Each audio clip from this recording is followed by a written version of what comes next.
दोस्तों, एक प्रश्न जो आपके दिमाग में एक ना एक बार जरूर आया होगा, वो ये कि हमारी पृथ्वी अंतरिक्ष में किस पर टिकी हुई है। ऐसी कौन सी शक्ति है जिस वजह से पृथ्वी अंतरिक्ष में टिकी हुई है। क्या वाकई पृथ्वी के नीचे कुछ भी नहीं? तो चलिए दोस्तों, आज इस वीडियो में जानते हैं कि आखिर पृथ्वी अंतरिक्ष में कैसे टिकी हुई है।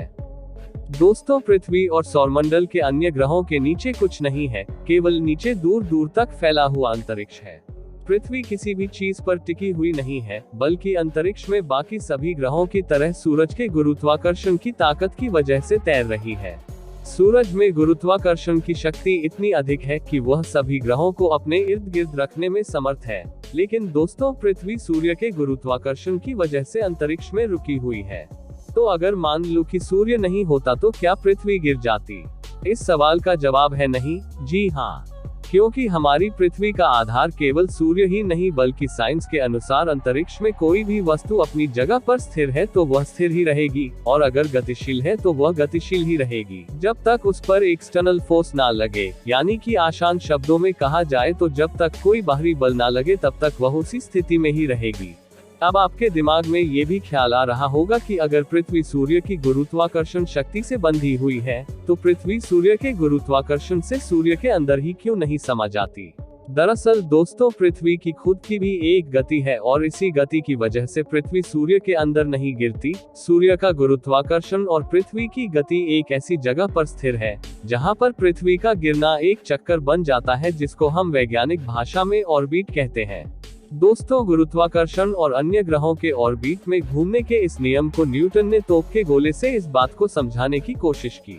मान लीजिए कि हम पृथ्वी की सतह पर खड़े हैं और एक तोप के गोले को तेजी से फेंकते हैं, तो कुछ ही दूरी तय करने के बाद वो गोला पृथ्वी की गुरुत्वाकर्षण की वजह से धरती पर आ गिरेगा। ये गोला दागने के बाद उसी जगह पर इसलिए नहीं गिरता क्योंकि उसकी खुद की भी गति होती है, जो उस गोले को कुछ दूर ले जाती है।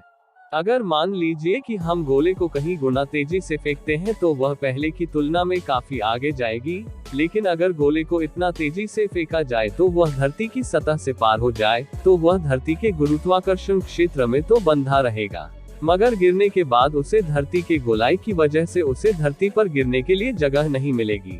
वो लगातार गिरता भी रहेगा पर पृथ्वी की सतह को भी नहीं छू पाएगा, और धरती का चक्कर लगाता रहेगा। इसी को हम ऑर्बिट कहते हैं। इसी नियम पर हमारे सैटेलाइट काम करते हैं, और हमारी धरती भी इसी नियम पर सूर्य का चक्कर लगाती है। धरती सूर्य की तरफ गिरती तो रहती है, मगर पृथ्वी की गति की वजह से उसका गिरना चक्कर में कन्वर्ट हो जाता है। तो दोस्तों, आज के लिए बस इतना ही। अगर वीडियो अच्छी लगी हो तो वीडियो को लाइक और चैनल को सब्सक्राइब जरूर करें। मिलते हैं फिर से ऐसी ही मजेदार वीडियो में, तब तक के लिए जय हिंद, जय भारत।